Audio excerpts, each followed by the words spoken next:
Bonjour à tous, aujourd'hui on se retrouve sur une vidéo pour parler des gamificards et de comment bien les utiliser. C'est parti. Les conseils que je vais vous donner aujourd'hui sont des conseils qui sont à appliquer dans tous les cas où vous allez utiliser les gamificards. Les gamificards sont un jeu pour générer des idées de gamification. Donc c'est un jeu qui est vraiment utile en phase d'idéation.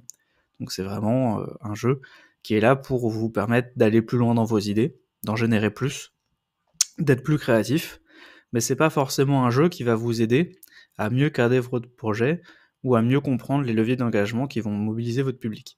Donc c'est deux choses, cadrer le projet, les objectifs, etc. et d'un autre côté, mieux comprendre son public, c'est deux choses que je vous conseille fortement de faire en amont d'utiliser les gamificards. Alors pour ça, on a quelques outils, vous pouvez en retrouver dans les dossiers partagés si vous avez acheté les gamificards. L'idée, c'est vraiment que les gamificards vont être utiles pour générer plein d'idées, mais c'est mieux de générer des idées qui sont directement pertinentes. Donc je vous invite vraiment à faire ce travail-là en amont. Par rapport à l'utilisation des cartes en elles-mêmes, les cartes se veulent assez simples. Le but, c'est vraiment en fait de générer des stimuli qui vont vous aider à penser à d'autres choses en regard avec votre projet et donc la gamification. Donc sur chacune des cartes, comme vous pouvez le voir aussi dans votre guide PDF ou papier, vous avez à chaque fois une carte avec un concept de gamification. Donc ici, j'ai tiré un peu au hasard la carte badge. Vous avez une description juste en dessous de badge qui vous aide à comprendre ce qu'est un badge. Vous avez un petit visuel pour vous rappeler le badge, etc. et puis vous donner peut-être d'autres idées. Vous avez les leviers d'engagement qui sont marqués tout en haut, le niveau de la carte également qui permet de mettre de côté par exemple les cartes niveau 3 si c'est les premières fois que vous utilisez les gamificards.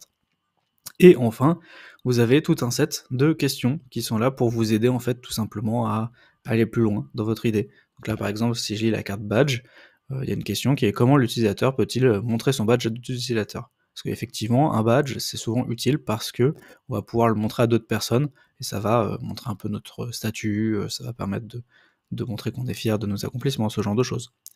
Il y a marqué également aussi, est-ce que l'utilisation d'un badge donne un avantage particulier à l'utilisateur? Parce que c'est vrai qu'un badge tout simple qui sert à rien, bah, ça peut être utile, mais c'est pas forcément transcendant.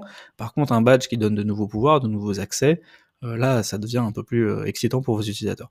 Donc, l'idée en fait, c'est tout simplement, quand vous avez une carte que vous avez choisie, parce qu'elle paraît pertinente pour votre projet, notamment au regard des leviers d'engagement, bah vous lisez en fait tout simplement la carte et vous vous demandez: «OK, comment je fais pour mettre en place un badge dans mon projet?» Et une fois que vous avez réfléchi un petit peu à ça, vous pouvez, parcourir les questions pour, essayer de préciser un peu l'usage, du badge, tout simplement. Il existe en tout 90 gamificards actuellement, ça en fait beaucoup, ça fait beaucoup de techniques de gamification.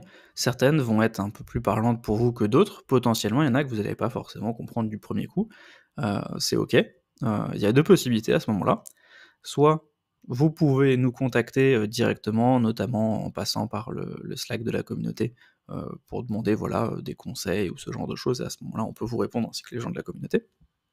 L'autre possibilité, c'est d'aller sur notre site web, feedback.io, et de regarder dans l'onglet ressources. Dans l'onglet ressources, vous avez une base d'exemples avec plein d'exemples de gamification.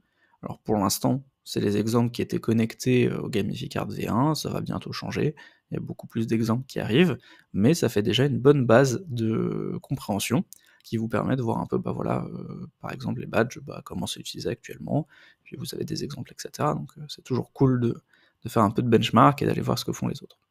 Donc voilà.